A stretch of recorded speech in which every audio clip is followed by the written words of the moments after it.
Olá, queridos, é um prazer estar com vocês mais uma vez. Aqui é a professora Paulina Gonçalves. Você está no nosso canal, onde nós sempre pretendemos levar até o seu coração uma palavra da parte de Deus. E é muito bom ter você, é muito bom ter esse acesso. Deus te abençoe, tá bom? Antes de tudo, eu quero pedir a você que compartilhe. Sempre que você puder, coloque seu dedo aí no compartilhar, envie essa palavra para outras pessoas. Não esquece de deixar o seu like, também de ativar o sino para você receber nossas notificações. Quando eu lançar qualquer coisa nova, você vai ser notificado, tá bom? Bom, eu queria compartilhar com vocês uma palavra. Ela é pequena, eu tenho o hábito de fazer meus devocionais, então eu sempre penso em algum texto da Bíblia. E esse texto que me chamou a atenção está em 1 Crônicas 13:11, que diz assim: e desgostou-se Davi, porque o Senhor irrompera contra Uzá. É interessante, eu coloquei assim, numa versão paulina atualizada, esse texto ficaria assim: Davi ficou profundamente aborrecido com Deus, porque Deus matou Uzá. Isso me chamou atenção quando eu li esse texto. Por quê? Não sei se você também eu já passei por situações assim, de ficar chateado com Deus, de ficar entristecido com Deus, de ficar até aborrecida mesmo com Deus, por algo que eu pensava que era da vontade dele, e de repente aquilo foi frustrado. Foi isso que aconteceu aqui. Davi era um aborrecimento, não era um aborrecimento assim, sem justificativas, né? Davi tinha razão em ficar aborrecido? Sim, de certa forma. Quero explicar isso. Por quê? Porque quando ele foi levar a arca para Jerusalém, ele pensou em tudo, ou pelo menos em quase tudo. Aquele procedimento, na perspectiva de Davi, tanto era necessário quanto perfeito, né? Porque assim que ele foi eleito rei, essa foi a primeira iniciativa dele, quando ele foi eleito rei de todo Israel, ele pensou em buscar a arca do Senhor. Aquela arca estava lá em Kiriat Jearim, por 20 anos na casa de Abinadab. Ele quis levá-la para Jerusalém, então ele fez uma tenda nova, né? E preparou tudo para fazer aquele transporte. Só que quando ele tomou essa decisão, 3 coisas a gente observa quanto a essa decisão de Davi. Primeiro, não era uma iniciativa de interesse particular dele, não era algo que ele queria porque ele queria, né? Não era algo do interesse pessoal de Davi, não. Não era um capricho dele, ele não estava fazendo aquilo por capricho. Segundo, a Bíblia diz que ele consultou os capitães, né? O que está escrito assim, olha: consultou Davi os capitães de 1000, os de 100 e todos os príncipes. Ele consultou a liderança civil, ele consultou a liderança do exército, ele consultou líderes que tinham como influência sobre a população, e todo mundo concordou. E a Bíblia diz aqui que toda a congregação de Israel foi consultada, né? E Davi disse: se parece bem a todo mundo. Então era algo do interesse coletivo. E me parece também que ele consulta a Deus, porque ele diz assim: se bem vos parecer, e se isso vem do Senhor. Então dá a entender aqui que aquela ação de Davi era algo que Deus queria, correspondia ao propósito de Deus. Então Davi buscou o povo, buscou o conselho das pessoas. Davi estava fazendo algo certo, a intenção era correta, a ação era boa.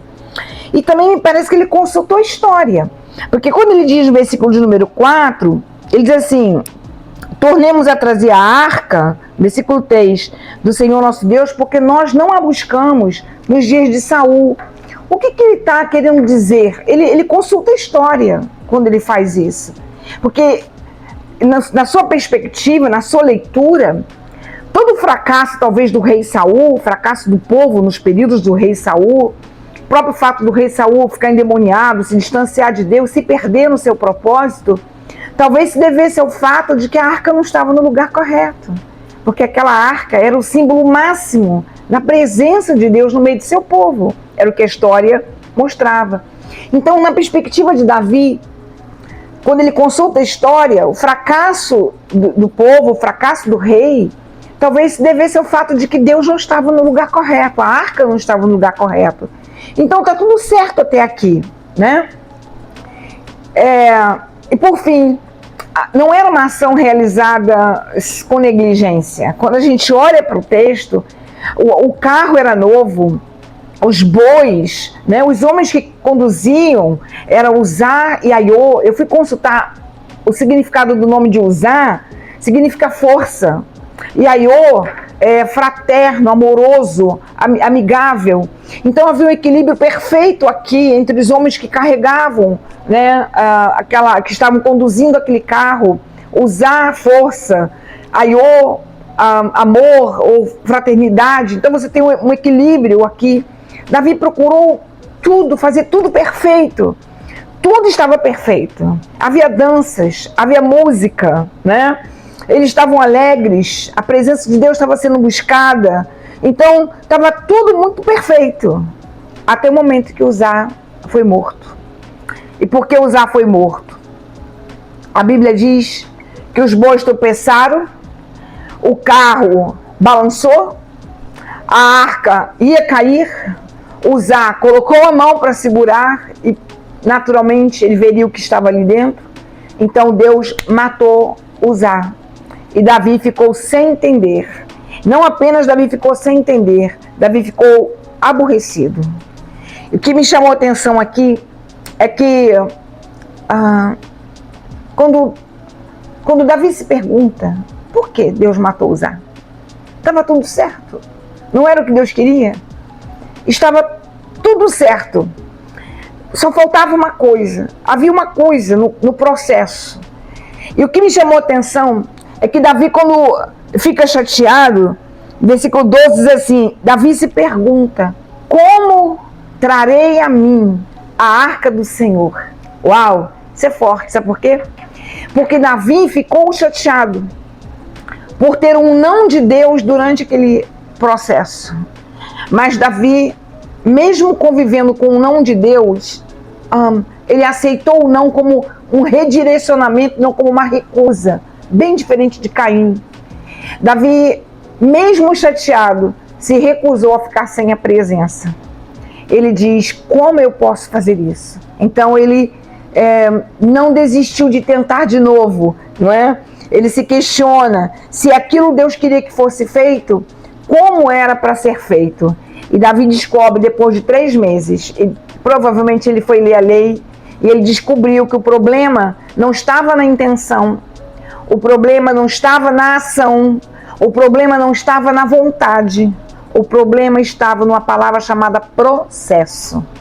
Porque lá em Levítico, lá em Números, capítulo 3, Levítico e Êxodo, Deus já tinha estabelecido que a arca deveria ser levada nos ombros por meio de varais, e em especial dos levitas da família de Coate. Deus deixou bem claro, eram os coatitas responsáveis por levar a arca. Esse detalhe fez toda a diferença.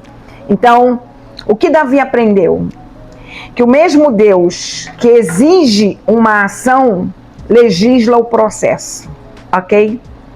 Davi aprendeu que não basta consultar o coração, não basta consultar as pessoas, não basta ter uma intenção correta, não basta consultar a liderança, não basta ter unanimidade de votos, não basta consultar a história para saber se aquilo é necessário. Acima de tudo, tem que consultar a Deus para ver se é a sua vontade, tem que consultar a palavra para saber como Deus quer que aquilo seja feito. Amém?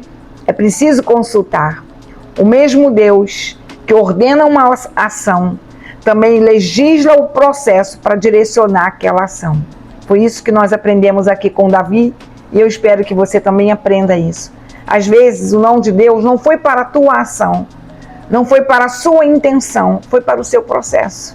Então, que você não desista de tentar de novo, que você aceite o não como um direcionamento, não como uma recusa, e que você tente de novo, debaixo da direção e seguindo os princípios da palavra, e com certeza vai dar tudo certo para a glória do Senhor. Amém? Deus te abençoe, um grande beijo no seu coração.